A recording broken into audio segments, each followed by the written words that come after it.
चाचा तुस अंदर अस्पताल च आग लगी है? हाँ जी, जिले आग लग गया अंदर तो जिले हाल चाल पे है कि शोर हो नहीं क्यों मरीज मार गया उसको शोर है। जनाब बेड बाहर कटो तरोल लियो इतना बाहर बड़ी हाल चाल पे है कि बेशुमार जनाब कोई दुनिया के हेठ ऊपर हुई है बेशुमार बड़ी तंगी देखी है बहुत सख्त।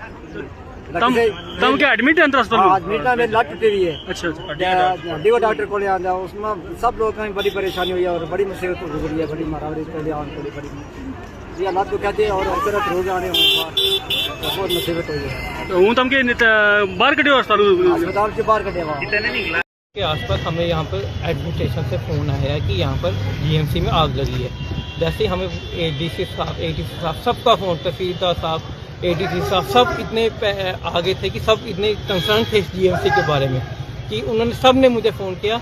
जैसे मुझे फ़ोन आया उसी सब ने पर्सनली मुझे फ़ोन किया कि यहाँ पर आग लगी है। तो आप देख सकते हो कितना कंसर्न है एडमिनिस्ट्रेशन को इस जीएमसी के लिए। तो जैसे हमें फ़ोन आया उसी टाइम मैंने कार्रवाई की।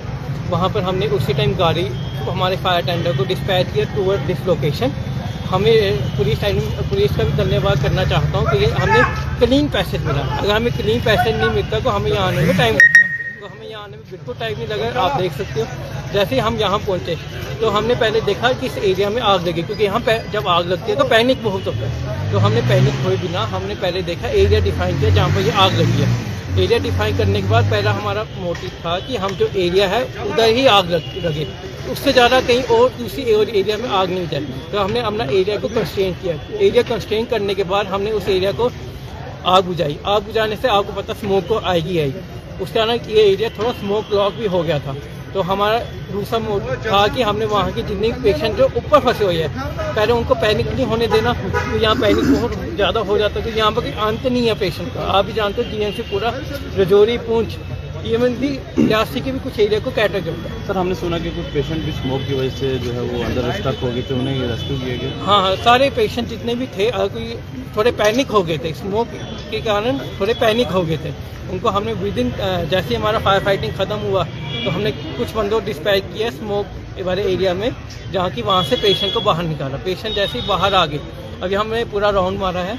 हमें कोई सच कोई अभी कोई पेशेंट ऊपर फंसा हुआ नहीं दिखा और सब अच्छी कंडीशन में है, स्टेबल कंडीशन में। कोई पैनिक की अभी जरूरत नहीं है। सर क्या मानते हैं कि अगर वक्त रहते कार्रवाई नहीं होती और कोऑर्डिनेटेड एफर्ट्स ना होते तो एक बड़ी ट्रेजेडी हो सकती थी? तो कोऑर्डिनेशन इज द मस्ट। किसी भी चीज़ में कोऑर्डिनेशन नहीं होगी अगर हमें टाइम से फ़ोन नहीं आएगा तो हम कैसे कार्रवाई। तो कोऑर्डिनेशन आप देख सकते हो। हमारे रिस्पेक्टिव डीसी साहब ने मुझे फ़ोन किया सुबह तो आप उससे देख सकते हो कितनी कोऑर्डिनेशन है। एडीसी साहब ने फ़ोन किया, एडीसी साहब ने भी मुझे फ़ोन किया, तहसीलदार साहब ने मुझे फ़ोन किया। सबका मुझे इंडिविजुअली फ़ोन आया कि सब हमारे जीएमसी के लिए हमारी प्राइड है जीएमसी। तो जीएमसी के लिए इतने कंसर्न है सबके साथ कि सब ने मुझे फ़ोन किया और हमने कार्रवाई आप कहने की जरूरत नहीं, आप खुद भी देख सकते हो कि कितनी। अब आप बताओ कि हमारी कार्रवाई कैसे की, ये आपके ऊपर। जी सर,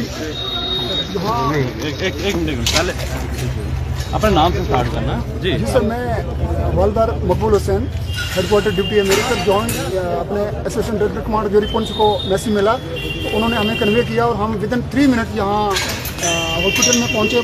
जाए वारदात जहाँ आग लगी थी, फर्स्ट फ्लोर में आग लगी थी। हम शीशे तोड़ने के बाद हम अंदर एंटर हुए और एंटर होने के बाद हमने आग पर काबू पाया। और उसके बाद जो असिस्टेंट कमांडर जोरी पुंछ हैं वो खुद कमांड कर रहे थे। He is very be careful honest officer.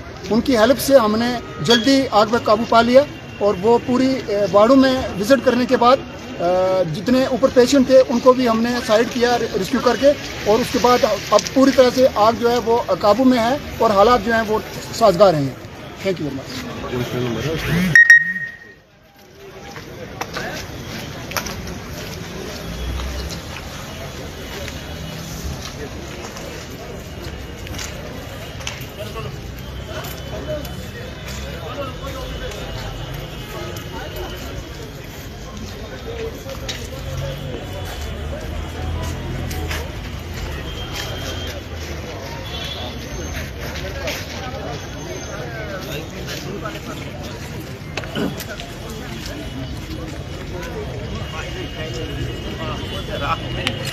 यहाँ पे जो हमारा ओपीडी कॉम्प्लेक्स है उसके बेसमेंट में एक फायर हैज़र्ड हुआ जिसके कारण एकदम से धुआं उठा और हमें भी जैसे ही जानकारी मिली विदिन 5 मिनट्स सारी टीम्स को मोबिलाइज़ किया गया और 9:55 पे फायर ब्रिगेड की गाड़ियाँ और जितने भी हमारे ऑफिसर्स हैं, रिस्पॉन्स ऑफिसर सब यहाँ पे थे। मैं पर्सनली उसको सुपरवाइज कर रहा था। 10 बजे से लेके लगभग 40-45 मिनट्स का ऑपरेशन चला है, जिसके अंदर जो फायर का कॉज था उसको फायर ब्रिगेड की जितनी भी टीम्स थी उन्होंने क्लियर कर दिया और फायर का जो जहाँ पे आग लगी हुई थी उसको बुझा दिया गया। जितने भी यहाँ पे अटेंडेंट्स, पेशेंट्स थे और हमारी नर्सेज और स्टाफ था, वो जहाँ भी थे फ्लोर्स पे, डिफरेंट फ्लोर्स पे, उन सभी को रेस्क्यू किया गया, उन सभी को वापस जो है वो बाहर निकाला गया। हर कोई सेफ है। देयर हैज़ बीन फॉर्चुनेटली अभी तक कोई किसी को ना बर्न इंजरी है, ना किसी को कोई भी लॉस हुआ है। वो बहुत एक टाइमली रिस्पांस होने की वजह से ये सब हो पाया है। और इसमें जो बाकी पेशेंट्स थे, जो इमरजेंसी सर्विसेज थी, वो लगातार चल रही हैं और कहीं भी जाकर बाधित नहीं है। थोड़ा सा जो आप ये बाहर देख रहे हैं, पेशेंट्स को बाहर निकाला गया जस्ट बिकॉज कार्रवाई करके इस आग पर काबू जरूर पा लिया, मगर इस छोटी सी आग ने बहुत सारे सवाल खड़े किए। सवाल ये है कि इस बिल्डिंग के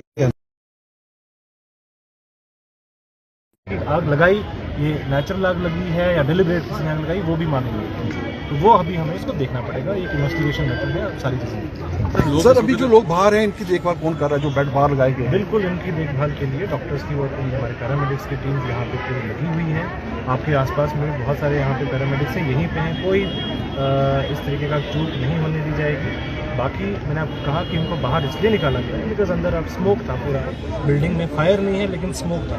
उस स्मोक से किसी को सांस लेने में जब तकलीफ होती है तो फर्स्ट SOP यही कहता है उसको खुली हवा मिले, तो इनको ऑक्सीजन कॉन्सेंट्रेशन जैसे ठीक हो जाएगी। Thank you sir.